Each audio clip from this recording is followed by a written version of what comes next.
Okay, so this lecture is going to focus primarily on the Acropolis and the buildings on top of the Acropolis. And your main architects of all the buildings on top of the Acropolis, including the Parthenon, are Akintinos and Callicrates. And the main sculptor is called Phidias. So an Acropolis isn't specific to Athens. It's basically a citadel or a fortified part of an ancient Greek city, and it's typically built on a hill. And these cities were warring a lot, so there are a lot of acropolises that are throughout Greece. And this particular one in Athens contains the Parthenon and several other notable buildings, and most of them date to the 5th century BCE, and it's home to the goddess of Athena, and she is the goddess of wisdom. So here's a layout of what it would have looked like. So the Parthenon's the big building over here, and the Propylaea would have been like the entrance. Here's the Erechtheion back here, and we'll talk more about this. And the Pinnacothi, and then the temple to Athena Nike. Here is the plan for the Parthenon. It's basically a box within inside a box, and it's a lot more intricate than the last plan that we looked at. And I think it's important to note that it's a Doric exterior and Ionic interior, and the cult statue of Athena would have been interior, so it would make sense that the feminine column would have been inside. It is the temple to Athena, and it was constructed during a building campaign after the Greek expulsion of the Persians in 480. Most buildings that stood on the Acropolis were actually destroyed by the Persians, so they had to rebuild it. And originally, the Parthenon was elaborately, it was painted and with like encaustic painting. I think I have an image of what it looked like when it was painted. But the buildings all depict Greek gods, or basically Greek ancestors engaged in battles against their enemies. So it's basically a political statement and also a statement of mathematical accomplishment. Remember the golden ratio. We've got balance, proportion, and visual perfection. So there's this concept of visual unity. So we have this temple to the Virgin Greek goddess, and it was dedicated to another version in the 6th century, and the temple was converted into a Christian church, and then in the 15th century it became a mosque after the Ottoman conquest of Greece, and in the 17th century ammunition was stored in by the Ottomans and was set off, severely damaging the sculpture. And this is when Elgin, before the ammunition had gone off, this is when Elgin comes in and takes, purchases the East Pediment sculptures, and we'll talk a little bit more about that. So, the building basically represents wisdom and the chaste goddess. So, because she's chaste, she's logical and powerful. And I hope you all remember the story that Zeus birthed Athena from a headache. And so he forged this goddess of war and of intelligence.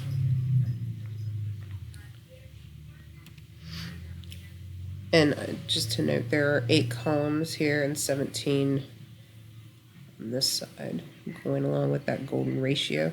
So here's what Athena would have possibly looked like. I've heard 2 things, 40 feet, 50 feet. She's really, really tall, and would have been originally marble and gold and perhaps some ivory. And there would have been victory in the right hand up here. And you'll see victory a lot in association with Athena. And there's a little bit of a political story with this cult sculpture. Phidias, the sculptor who was sculpting all the images for the Acropolis, was a good friend of Pericles, who was the patron of the arts for the Acropolis, so he was kind of like paying for everything. And Phidias actually put an irrelevant sculpture on the shield of Athena and was actually brought up on charges of impiety. And supposedly the sculpture represented Phidias and Pericles in some way, and both of them were actually thrown into jail. And Phidias actually died in jail from some type of complication like Socrates. So, I don't know. Perhaps they killed him. Here is the east facade of the Parthenon and what it looks like today. And there's a lot of reconstruction going on in the Parthenon right now.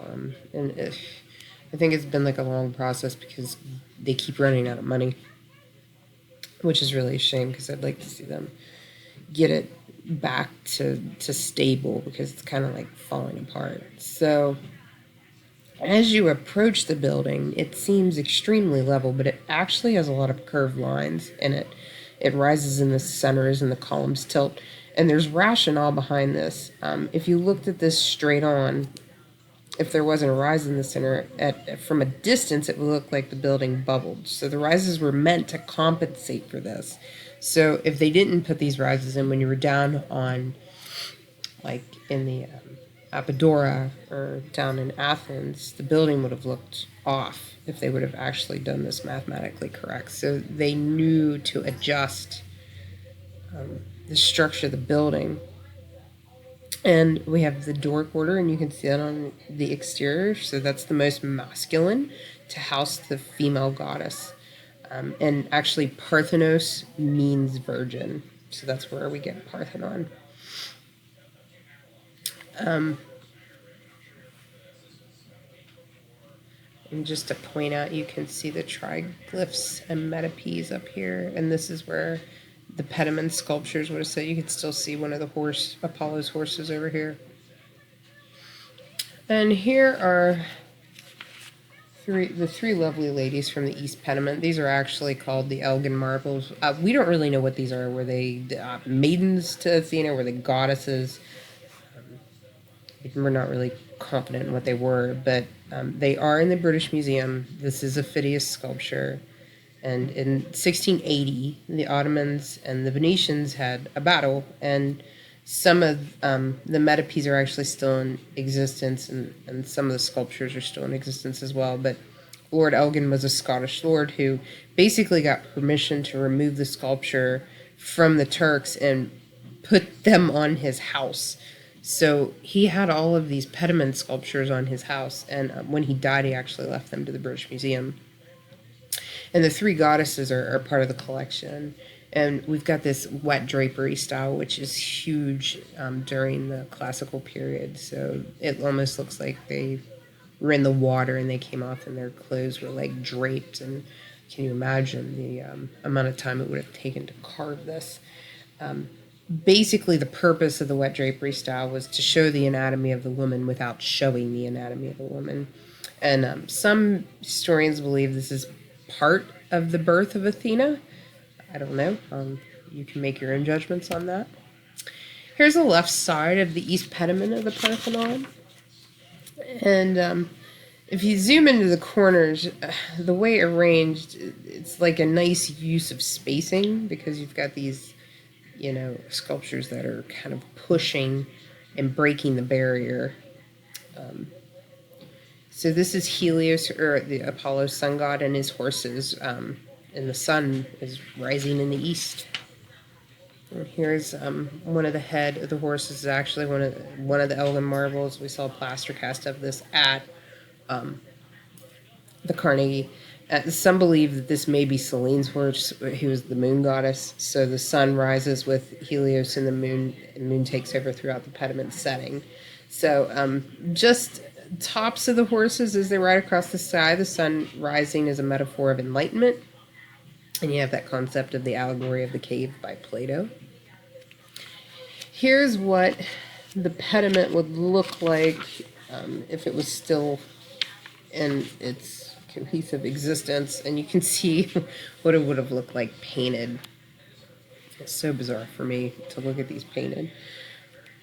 Here's a couple examples of the metopes, and we've got, this is from on the Doric frieze, so on the exterior. It has over 92 metope reliefs depicting legendary battles that symbolize combat between two representative figures. So we have centaurs, and we've got the Titans and the Trojans and the Amazons, so all these creatures against these Greeks, and these Greeks conquering these creatures. So the battle between so this also represents the battle between the rational self and the non-rational self. So the right is very symmetrical, and the figures are almost dancing. And this could possibly have represented the Persian War. It's an example of your Doric columns, and you can see the pediment. We have the triglyphs and metopes, and in the interior you have like the frieze, and you'll have the Ionic columns inside. Here's a detail of the frieze. That's the Pantheatic Festival, so it's the procession, and that's the procession that would have happened, that they would have gone through the Agora and walked up to the Acropolis, and it was basically praising Athena. This would have happened every 4 years, and it was, and in these friezes, they were idealized Athenian citizens. This particular one, I think, is in the Louvre, and once again, that would have been colored. Here's another example.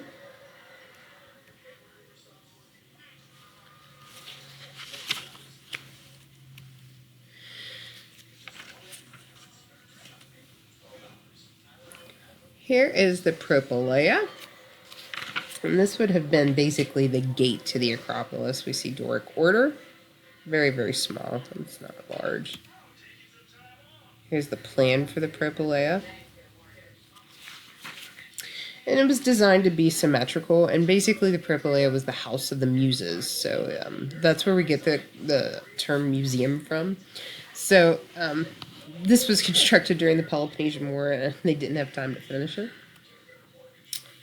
Here's another example.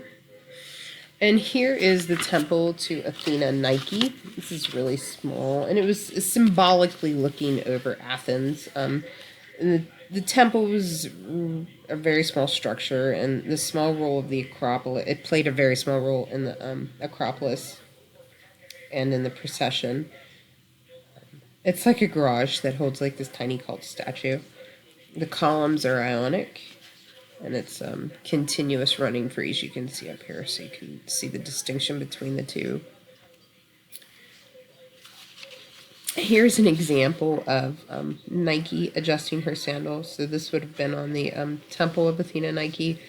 It would have been like part of the low line wall, and it's just Nike adjusting her sandal. And the processions, basically, like it would have been happening in the procession, stopping to adjust. Historians think that this is like a disrespect to women in a very bizarre way. Here's like some men versus women imagery.